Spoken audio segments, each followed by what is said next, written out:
नमस्कार. आज 24 एप्रिल गोंयच्या आमच्या गोंयकारांचो भाग्याचो दीस. कारण आज आमचे मुख्यमंत्री बाब प्रमोद सावंत हे 54 वर्सां कंप्लीट करून 55व्या वर्सांत पदार्पण करता.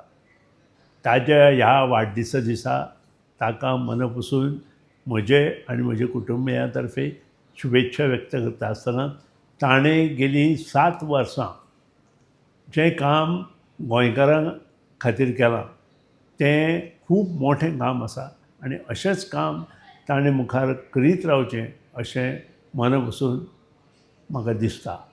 हांव देवा कडेन इतलेंच मागतां की ताका उदंड आयुश्य आरोग्य दिवचें आनी बरे विचार दिवन ताचे कडच्यान अशेंच मुखार बरीं कामां करून घेवची. भाऊसाहेब बांदोडकरा नंतर आनी प्रतापसिंग रावजी राणे नंतर कंटिन्युअस 7 वर्सां मुख्यमंत्री पदाची खुर्ची सांबाळप आनी तेय बी गोंयांत हें खूब मोठें काम दोतोरान केलें. अशेंच काम ताणें मुखार करचें अशें मनपसून म्हाका दिसता. परत एकदां तांकां आजच्या दिसाच्यो शुभेच्छा.